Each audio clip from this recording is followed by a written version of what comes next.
Happy Monday and welcome to the Sportsline Podcast here on the CHCH Media Platform. I'm Bubba O'Neill. Folks, I say it all the time. Southern Ontario, and the Golden Horseshoe in particular, is thriving with outstanding athletes, coaches, executives, broadcasters, and in today's case, it's the individuals in stripes. As I was told many moons ago, for a game to be played properly, 3 teams are needed: the home team, the visiting team, and the officials. Well, under the leadership of the Hamilton Board of Approved Basketball Officials comes the Fox 40 Summer Camp for officials. Since its beginnings back in 1988, up-and-coming officials are instructed on learning everything from rule interpretation, proper court positioning, and mechanics.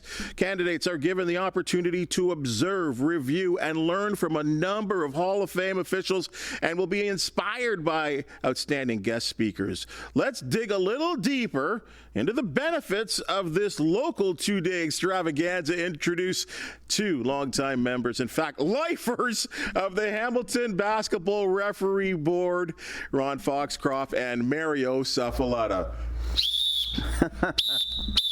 That's music, Bob.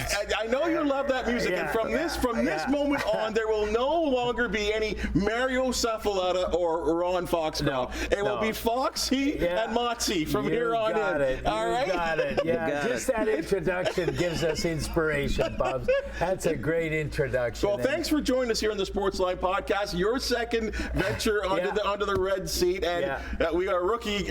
Sound the rookie alert here. Yes.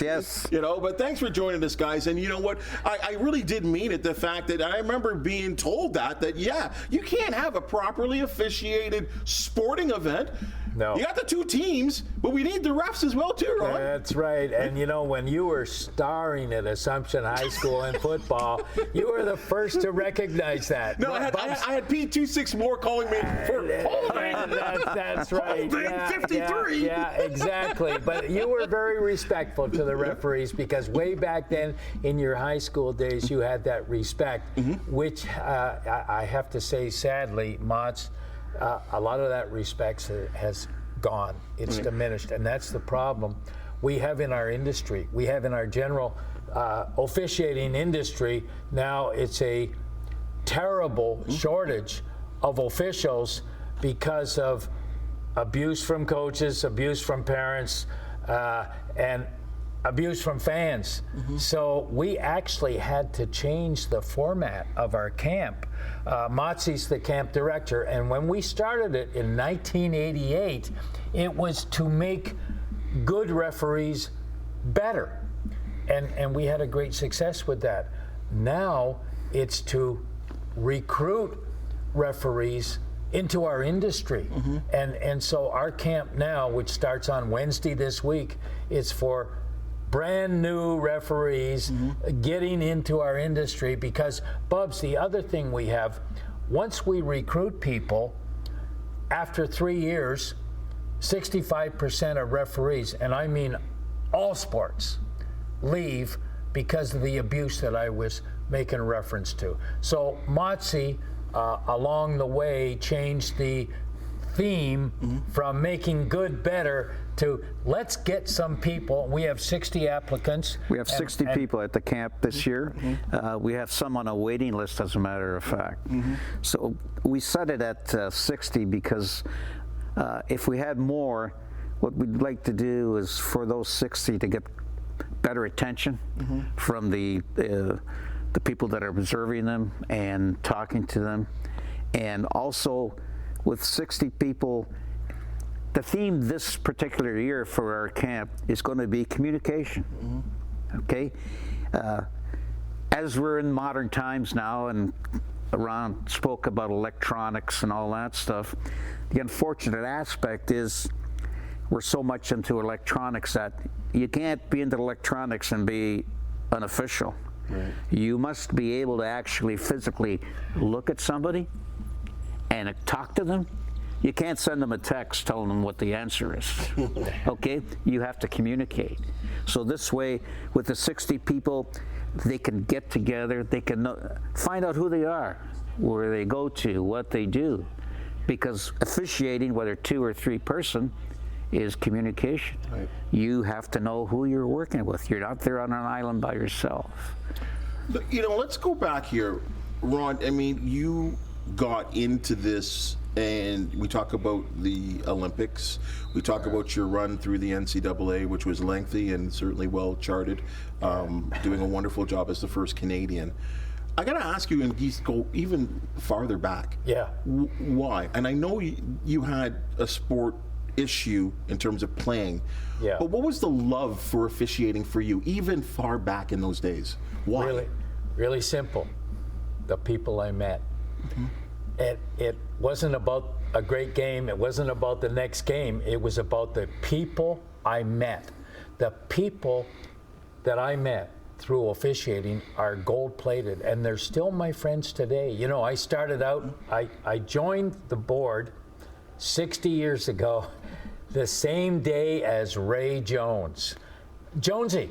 And I mean, it doesn't get any bigger than Ray Jones. Yeah. And we were, until he passed away, lifetime friends. And you know, Jonesy, it's amazing. We were so close. He would call my office every day and say, "Refs suck," and hang up. And Jonesy was the reason that I installed call display, because I saw 388-3313, and that's Jonesy. I know exactly what he's going to say. For the last 20 years, he would say, "Refs suck," but it was on my voicemail.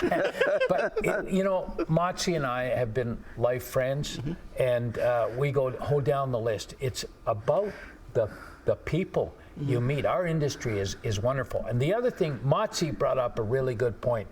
Communications today in officiating is so important. In other words, give the coaches an ear. And some of our guest speakers, we have a Hall of Fame list of alumni guest speakers. This year, it's Paul Jones from the Raptors. Okay. We've had Chuck Swirsky. We've had Dick Bavetta, Hall of Fame, and we've had Jack Armstrong. And, hello. And Bubs, I should tell you, I'm responsible for Jack's media career. When he was coaching, I heard something about this. He was coaching Niagara. We're in New York. He's down 16, and we meet in the tunnel, and he cusses me. And of course, Father Levesque, the president of Niagara University, was standing beside him. And I knew Jack wanted a technical foul to inspire his team. So I teed him up. He came out in the second half, all fired up. The refs are against us. We're against the other team. We're against the refs. We're against Fox. He won the game. Unfortunately, Father Levesque wasn't as impressed with the language he used, and he fired him. Oh! Yeah, he fired him. And Jack called me. It was a Saturday game in New York. He called me on Tuesday. He says, "Well, you got me fired. Please get me hired. Call the Fan and give me a reference. I've just applied to be the radio voice of the Raptors 27 years ago." Wow. They hired him. Jack Armstrong, my dear friend, my golf partner. Now, is there anybody better other than you, Bobs? No, he's the king. He's the king of communication. But Dick Bavetta, Paul Jones, and you know who was a great speaker? Herbie Kuhn. Yes.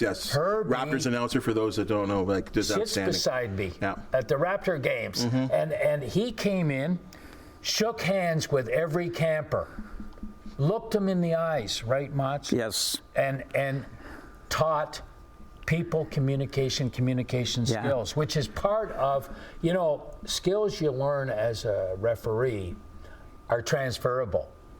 And that's one of them.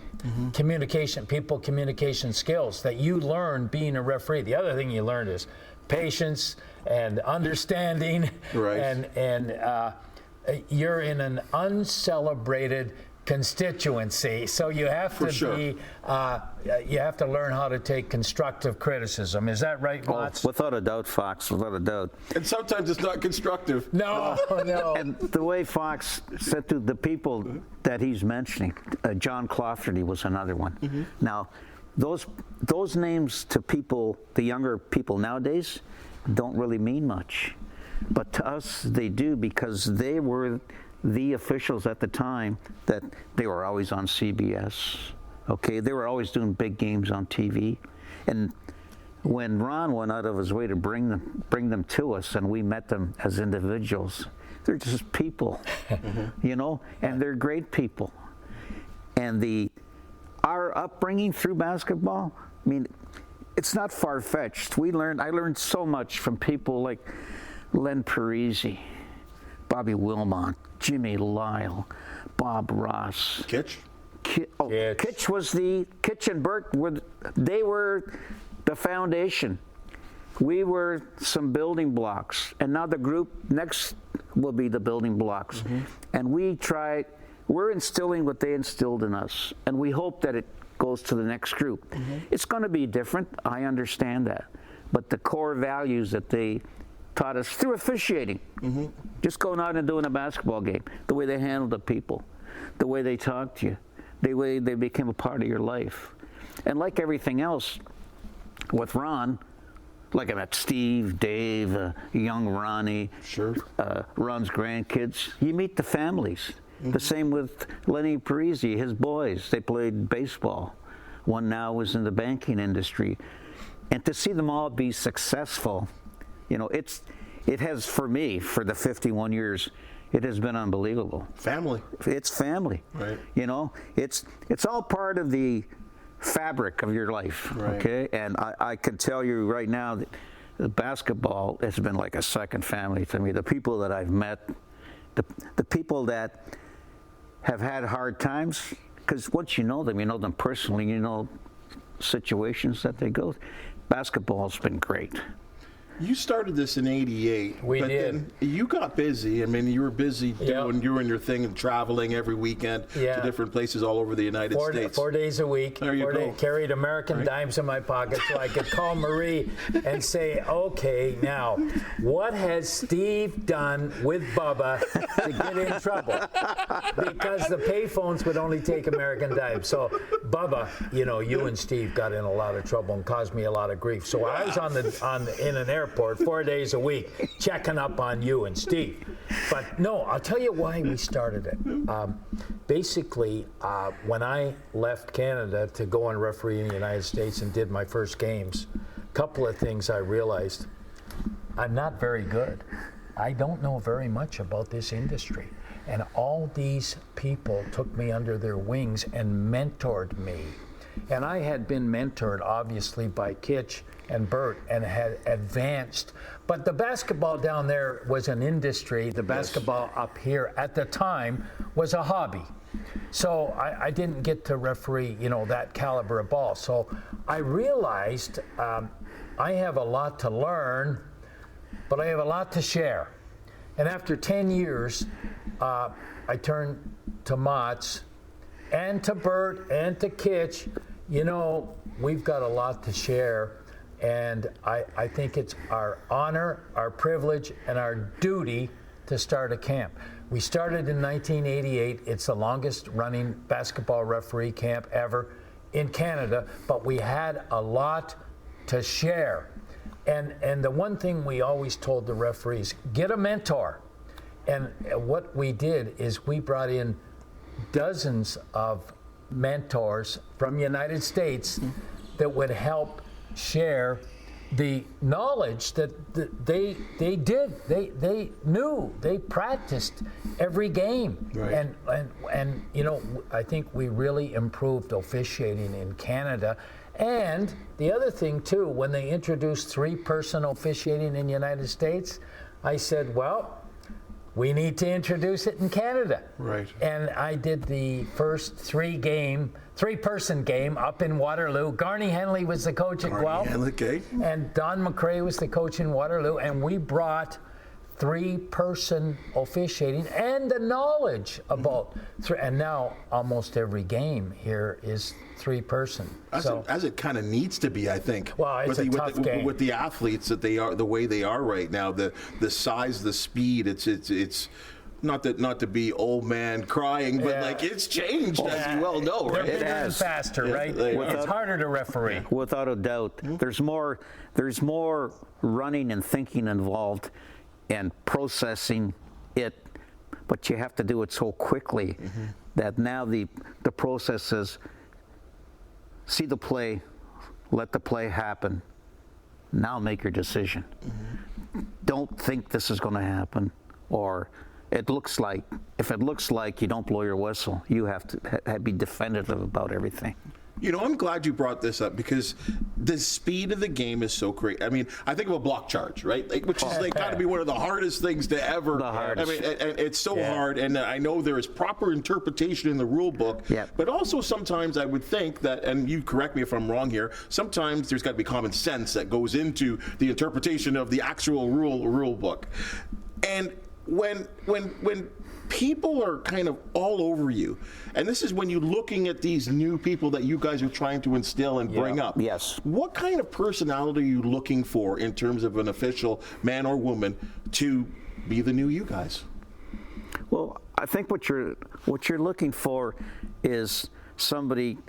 First of all, when you talk to somebody about it, and the first thing they say to you is, "Oh, I tune everybody out." Well, that doesn't happen. There's no way in the world you tune everybody up. So it's the ability to listen, okay? Keep doing what you're doing and not be affected by what you're hearing. Because a lot of times, and it happens, that an official is getting yelled and yelled at, and then all of a sudden the other coach says boo, and he gets a technical foul because you've been bothered so much by the other side that boom, as soon as the other side who's never said anything says a word, bang, you bang him, you know? Yeah. But these are traits in officials that you learn. And the ability to when the game's over, and I've never done a game, and I'm sure, Ron, where when the game's over and you're sitting there, or even when you're driving home in your car, you think to yourself, boy, that play, I really kicked that. Yeah. I shouldn't have called that.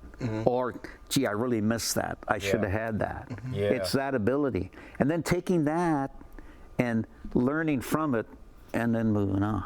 What the coaches and players deserve and want, and is very difficult, consistency. If you're going to pass on a block charge at the north end, we teach you got the same play at the south end, you're going to pass on the block charge at the south end. That's what the players deserve. That's what we teach. That's what they want. They want consistency. Motzi made the comment that we're going to kick one. Well, you don't deliberately kick one at this end and kick one at the other end. I'm not making reference to that. What I'm saying is you have to have it in your mind that if you're going to pass at one end, then on the very same play at the other end, you're going to take a pass. And by the same token, if you're going to call it here, call it there. That's what they deserve. That's what they want. Will the coach understand that, though? Normally they do. Okay. Normally they do. Sometimes they don't. But no, I would say on the whole, they understand you're trying to be. Now, Froggy Papero, NCAA referee from Syracuse, was great at that. When he would teach, pass at the north end, same play, pass at the south end. The other thing that we're looking for is we're looking for the referee that has the ability to listen, that has the ability to accept criticism, has the ability to do a good pregame conference and a good postgame conference. And the first thing they do that we teach, when you finished your game, you say to your partner, what could we have done better? That's important. So it's, officiating, it's not for everybody. Like, not everybody can manage the abuse that referees take.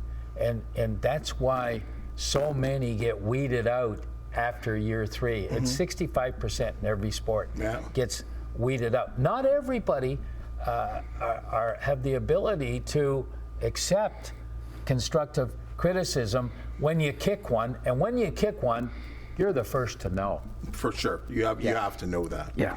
Right. Yeah. A lot of the newer officials nowadays, when we came up, you did X amount of games at a certain level.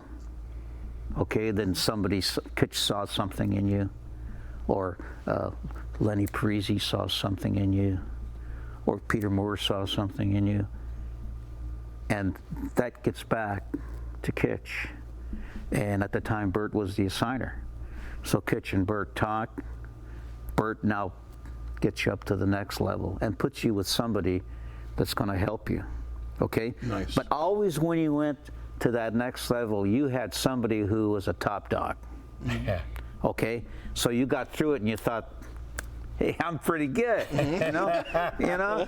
Then you wind up doing that level with somebody who isn't a top dog, Right. and the roof falls in on you. Right. Okay, and it happens. But that's where the teaching comes in. That's where Exactly. the teaching, and that's where you, as the junior person, you're watching the best, or someone way ahead of you. Yeah. So it's a learn Yeah. situation. Well, my first college game, I'm refereeing with Guy Cipriani. Sipper. The Sipper. A real mentor to me throughout my entire officiating career. A guy who really gives back. I'm working a college game with him. The game's going. I'm thinking everything's going pretty good. Yeah. We got about 8 whistles, but the problem is Sip's got all 8 of them. So they call timeout. He comes over to me. He says, "Motzi, start blowing your whistle." I look at him and he goes, "If 2 guys come together and 1 guy ends up on the floor, blow your whistle. Yeah. Call something." Yeah. And this is my first college game. So I could very easily have retreated, okay, but I took what he gave me and I started blowing my whistle and stuff, and I got comfortable into it, okay? But that was because of his mentorship, and letting me know and being honest with me, okay? And that's, that got me going. We can't get better at anything in life unless we have someone giving That's us right. that. And of course, it's the way it's told too, right? And in a real life situation like that too, you need that little tap on the shoulder Yeah. and say, "Hey." Yeah. Bubba, I first started refereeing. I was 17 years old. I started doing CYO at Blessed Sacrament. 4 games every Tuesday. I got $1 every Tuesday, 25 cents a game. $1. And I looked so forward to that. And then I did the CYO, and then the CYO had their championships. So I did the championships, and I thought, and then back at that time, all the high schools used to play their championships at MAC on a Saturday. So I go to the games, I'm sitting in the stands, and I'm watching Sip, Jimmy Lyle, and Foxy, all these guys working, and I'm sitting there, and the excitement and everything else, I'm thinking, Yeah. I want to do that, I want to do that. And at that time, I lived on the mountain, and just around the corner, Sip's family lived. So, and I'd go over to Sherwood and watch him work Friday nights, because back then, Friday night basketball. So he said to me, he says, "Why don't you come to the meetings?" He said, "When I go, I'll pick it." So I went to the to the meeting, and they were at MAC at the time, and Sip says, "Come here." He goes, "Bert, I want you to meet my buddy Motzi here, And Bert had a bit of the W.C. Fields look, and he had his glasses down here, and he looks at me over the top of his glasses. He looks at me and he goes, "Are you any good?" Here I am like this. I said, he says, "Okay." He looked at Sip. He goes, "Okay, you brought him to me. You take care of him." Yeah.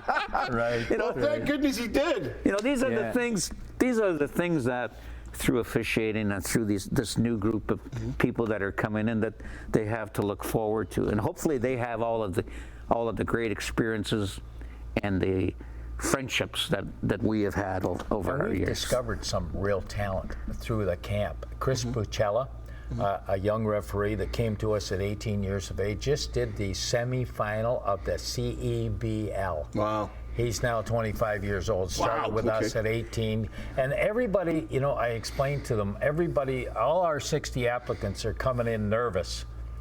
That's okay. I mean, we were at Motzi explained when he first got in, my first game, I'm scared to death. It's a normal thing. to be nervous. That's okay. Be nervous, but go out there and we're going to teach you. The one thing Matsi learned from his mentor is when there's a wreck in the paint, blow your whistle. Gotta have something. You gotta have, it's either a charge or a block. Yeah. And Sip's gonna come in and take care of it as long as Matsi blew the whistle. But we've had some success. I named Chris Pucella from Hamilton. We had Janice Deacon. Janice Deacon started with us at a student at McMaster University, became the chancellor at University of Western, and refereed the Olympics. Wow. Became the first female to work in the OUA men's basketball. So every once in a while at our camp, we find some good referees, and then we find some great referees. Does that ever make you feel good? It's got to. That they start at our camp. Well, you just got me on a tangent here about women in the sport. This is a reality and a change of the sport. In basketball, we're seeing women coaches. Yeah. We're seeing women officials. And I remember, because we're in that age group where the change is starting, and I remember there was some opposition by some. Or if there wasn't opposition, there was a thought, they can't last. There's just no way. Some of the guys are going to blow their top. They're going to make fun of the women, and it's just not going to work. But that has not been the case. No, we had our first female referee. Her name was Boot Spur. Yes. I don't know how she got the name Boot Spur, but she was amazing back in the day when ladies didn't referee men's basketball. But she came up through our board. Yep. And, Bubs, I would expect the WNBA's coming to Toronto.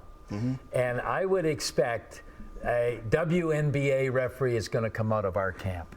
That's spectacular. Yeah, it should come out of our camp. Yeah. For sure. And I you've just brought up a good point. There are some outstanding female referees because there's some outstanding female basketball being played right now. And Janice Deacon, Dr. Janice Deacon, was the first one. Yes. And she came to us scared to death. Bert called me and said, would you work a game with Janice Deacon? It was at Sheraton College. I had just worked at Penn State the night before.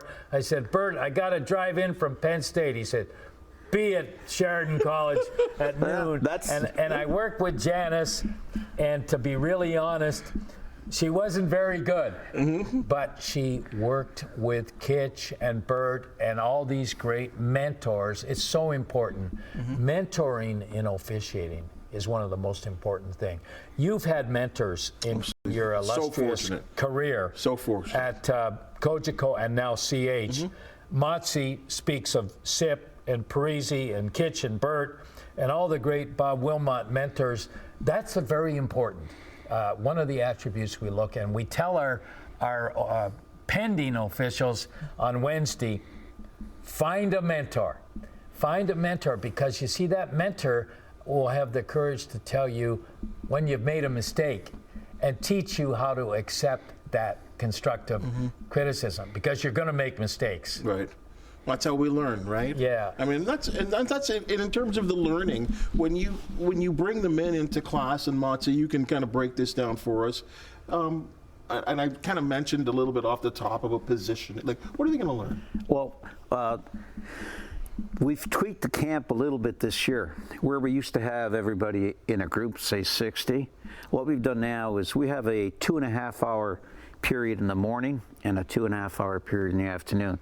So we've broken it in half, and we're separating the groups into 30-30.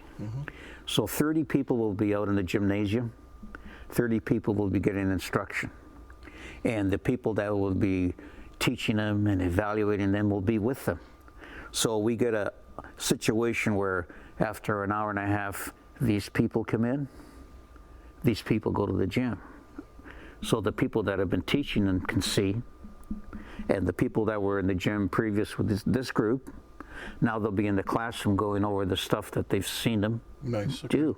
And that way, with having 30 and 30, it gives us an opportunity to have more direct contact with them, rather than like everything being a big group and you're at the back of the line and you're twiddling your thumbs, And that way, this is our first year trying to do it this way. And I think it's going to work because it'll give us more contact with them, more personal contact, more communication. Bubs, one of the things about officiating that's difficult to improve, you have to work hundreds of games. Yep. And that's the only way you can improve and to get better and have people watch you and mentor you and correct you and so on.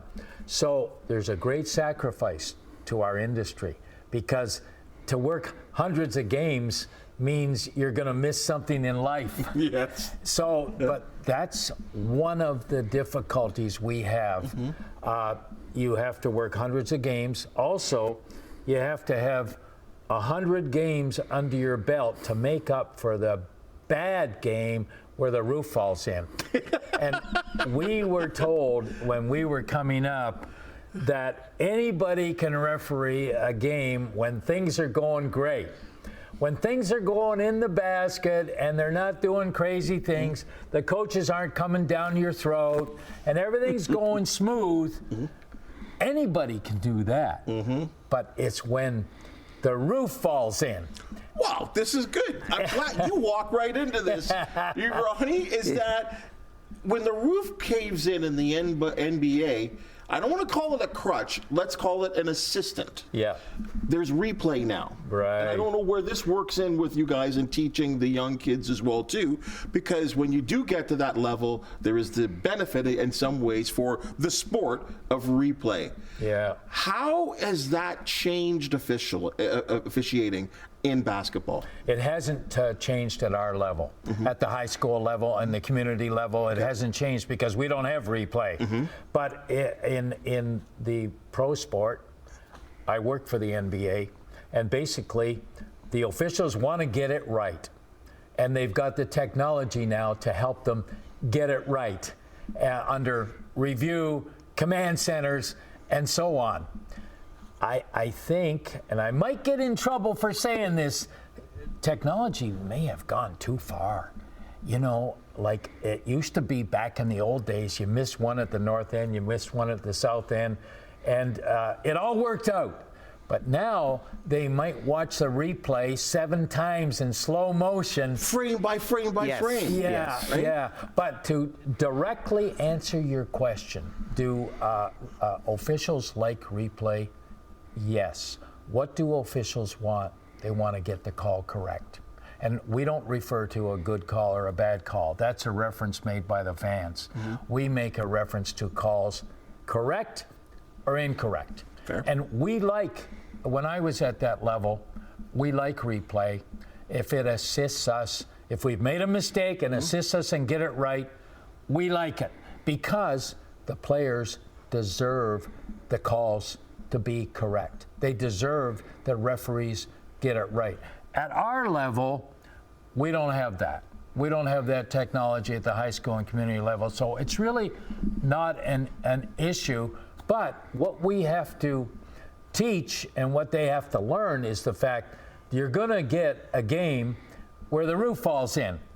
And, you know, that can't affect your next call, and it can affect your next game. What's happened sometimes at our level is we'll kick one, the roof will fall in, we'll have technical fouls all over the place, and now we go mute for the rest of the game.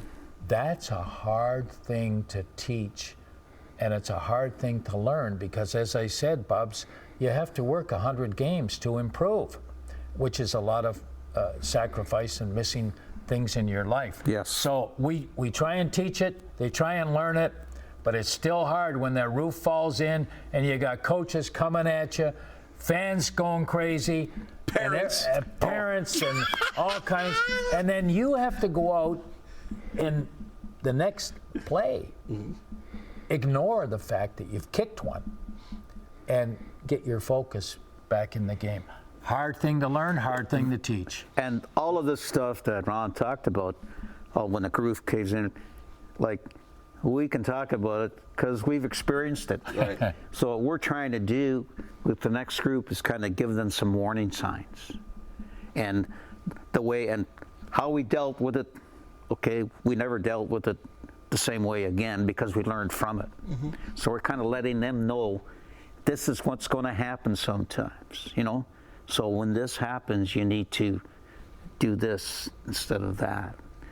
Don't give personal opinion. Just give rule book answers. Hey, how come that's not traveling? Well, I didn't think he moved his foot. That's not an answer, okay? The answer is, Coach, he didn't move his pivot foot. That's the rule book answer. And those are the answers you should be giving. Right. And through time, like everything else, when you get experience, you get better.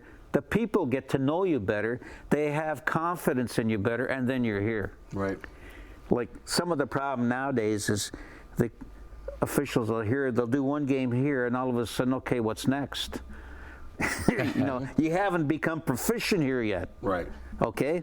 And then, well, like they're in a hurry to get to the top. I call it the self-entitlement. Oh, Right. Without a doubt. Well said. Right? Without a doubt. Yeah. We have this. Yeah. That's part Right. of I think that's just part of our era right now. That Yes. We've Right. got an issue with that, and that goes in everything. I see it in broadcasting. Yeah. Yeah. I think it's funny that you guys talk about these moments of crisis, of when Yep. you've got to make split-second decisions and all this kind of stuff, because it's not just exclusive to basketball. No, any I mean, sport. we're seeing it. I mean, right now it's under a heavy focus in the Canadian Football League with the command center and what's going on. There's a heavy scrutiny on this right now, and should we even have a command center? Is it being presented right by the team? What are the guys? Because remember, the way TSN presents it, all you got to see is the back of people's heads, right? Yeah. So we don't even know, and you've got a son that's involved in this too. Hasn't been in there for 2 weeks. Okay. We got to clarify that. So he's not involved. Hasn't been in there in 2 weeks. The last 2 weeks, but he's in there. Yeah, he's in there. That's good officiating. Yeah. He's sticking up for his partner. Exactly. That's right. Yeah. Well, guys, I think it's fabulous that you're doing this and bringing up and culturing, setting a culture for new people to come up and learn from some of the very best. I can honestly say that I've seen you guys in action, and the best part for me is not only have I seen you, and I'll throw Sipper in there as well too, I've heard it from players and I've heard it from coaches, and the respect that they have for you guys for what you have done in your craft. You chose not to play, you chose to take another angle, and like I said, it comes right back to that thing about having the visitors, the home team, and the officials, and all working. Yeah. The camp is sold out for this year, but we want to look forward to it. Monty, where can people that have watched this podcast right now say, like, I want in for next year, this is something I could be interested in? What you do is we have a website, hamiltonboard.org. Everything's there. You go to education and rules. Okay, you click on that, and the camp will be on there. Now, people that are interested in officiating, if they can't come to the camp, they can also start in September when we start having our meetings. And we have them at Bishop Bryan High School, and all this information will be on that website. And we meet twice a week. We go over rules. We go to the gymnasium, and we do that twice a week. And then when the house leagues start up, okay, they'll get games in the house league, and like everything else, they'll work.